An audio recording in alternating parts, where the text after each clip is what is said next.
Tham që opozita nuk një zgjidhje dhe ka filluar të dërgojë dosjen Kancelarisë Evropiane dhe në SBA për të denoncuar vjedhje më ndërkohë. Ç'më mendoni për pretendimet e opozitës? Bushat, sepse mund të kam botuar edhe kishte edhe një shënim, disa shënime ka patur është, filloheti.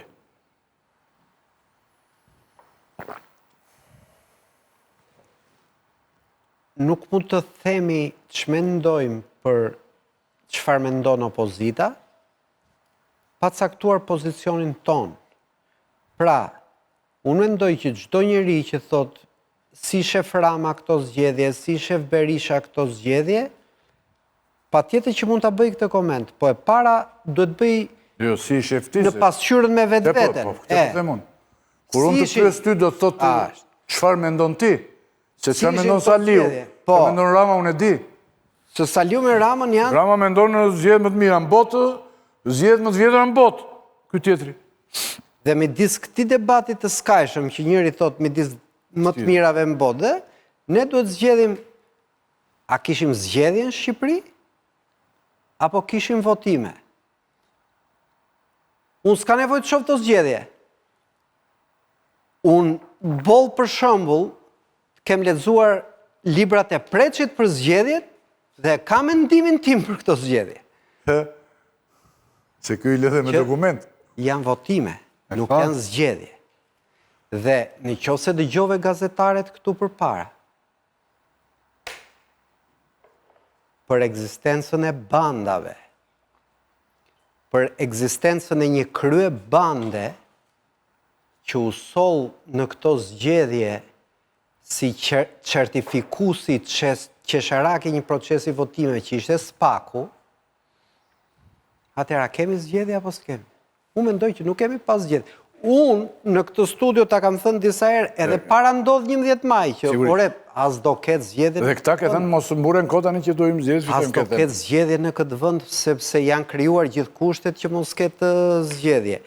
Por 11 maj duhej për të parë dhe disa gjëra që as mendja jon që thoshim që nuk do ketë zgjedhje nuk i përfituronte dot. Dhe ja ku i ke këta troplinet që SPAK-u duhet t'i vëzhgonte, task forca duhet t'i kontrollonte, dhe këtu që nga bërë nami, vetëm nesë pas kemi marrë vesh gjë.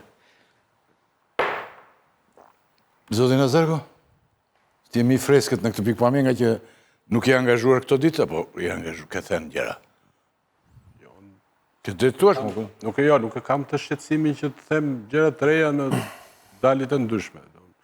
Do të me qenë koherent me të vërtetën dhe me vetën. Po të reja do me thënë nuk e... Koherent me vetën edhe me të vërtetën. Që në Shqipëri ka manipulim të vullneteve të individëve para se të shkohet në votim, nëpërmjet fuqisë së shtetit, nëpërmjet fuqisë së individëve që kanë kontrol në ekonomi, që kontrollojnë ndërmarrje, që punësojnë numër të madh njerëzish, apo dhe nëpërmjet bandave apo grupeve kriminale, kjo është një vërtet e vjetër, e konsoliduar, apo jo? Është 30 vjetë e vjetër. 30 vjetë e vjetër. Pra këtu nuk ka në risi, po e theksoj deri në momentin e shkuarjes në kutinë e votimit. Mbas atij momenti, siç e ka treguar, siç e tregon dhe vetë PD-ja, madje nuk ka vjedhje. Maksimumi mund të ketë deformim të vullnetit të popullit nëpërmjet prishjes votave edhe për partitë e vogla. Bile me konsensus të dy partive të mëdha në dëm të partive të vogla, sepse sipas koeficientit të Hondit, çdo mandat që merr një parti e vogël mund të dëmtojë ose PD-n ose PS-n varësisht kush është e para në atë preferencat elektorale, në atë qark apo. Pra, unë nuk shoh këtu në ndryshim të madh në raport me të kaluar. Ajo që po artikulohet tani nga opozita është thjesht një justifikim për atë që ka ndodhur në mënyrë të përsëritur, në mënyrë të natë, apo jo, humbje e radhës, dhe argumenti se këtu nuk ka zgjedhje është argument që rrëzohet lehtësisht nga faktet. Një parti si partia e Lapajt ka arritur të marrë 70.000 vota në ballafaqimin e parë elektoral, që është treguesi qartë që njerëzit kanë patur mundësi që të votojnë edhe alternativa të tilla. Po ashtu edhe partitë e tjera të reja, siç është Partia e Qorit apo siç është Partia e Shehajt etj. Pra ky është treguesi që zgjedhjet kanë qenë tjera. Jo, një sekond. Unë për shkak se merrem me matematikë nuk mendoj që një shkak sill një pasojë. Pra me që është Rama në pushtet, atëherë nuk arrit që ta arsyetoj kështu. Pra një shkak një pasojë. Ja, po prit tani. Ka një qëndrim ndaj zgjedhjeve. Do me thënë, këto ishin zgjedhje dhe po të argumentoj. Këto ishin zgjedhje sepse njerëzit kishin alternativa të ndryshme, një pjesë e cila u votuan. Alternativat jo PD, jo PS morën afër 200.000 vota.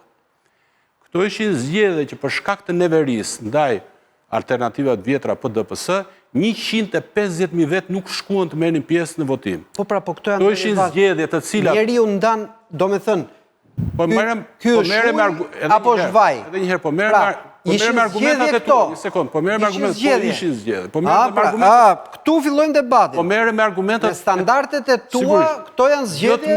Jo të mijat, shikoj edhe një herë. Unë I raportoj. Pra janë të mijat, janë dhe të tuat.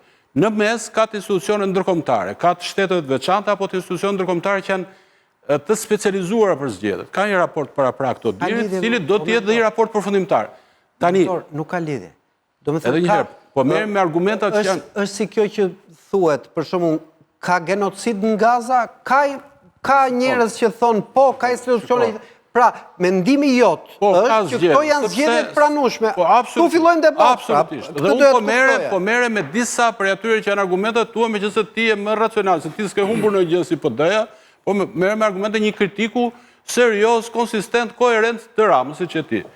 Ti thua për shembull, një nga argumentat më të paqëndrueshëm të asaj që thua ti është që shkoj se këtu mediat ishin tëra në shërbim të PD-s. Një nga njerëzit ose nga politikanët që ti mbron më shumë, që është Kurti, e di çfarë zgjedhje është bëri? I ignoroi totalisht mediat më të fuqishme të vendit. Shkoi fare. I ignoroi, nuk doli fare në debat me njerëz. Dhe I fitoi zgjedhje 42.5%. Po ishte në pushtet. Edhe një herë, pra argumentat që s'ka, të dhash argumentin e 5 yjeve në Itali, refuzoi totalisht mediat e të ashtuqurat të regjimit, nuk dolin, nuk bëri as tubime, bëri gjithçka në rrjetet sociale. Se po shkojmë te koncepti I zgjedhjeve. Pra, unë mendoj që ka patur mundësi të zgjedhje. Ka patur sigurisht dhe këtu bjem dakord. Pyetja është, ka ndodhur në Kosovë dhe në Itali njëjtat gjëra që kanë ndodhur këtu me zgjedhje? Ka zgjedhje të lira, po jo. Po I marr me radhë, shiko, po ti ndaj dallimi pas zbritur. Unë e di çfarë do të doja. Jo, një sekond. Unë po them 1 2 3 4 5, 10 argumenta pse janë zgjedhje. Jam dakord. Ti thua, po marr një ose dy nga tuat veç, jo unë po ti marr të gjitha bashkë. Jo, jam dakord me ty. Unë thash. Edhe unë jam dakord me ty që ka pat atmosferë presioni mbi njerëzit që në administratës publike. Unë them s'ka pas zgjedhje, ka pas votime sinkone.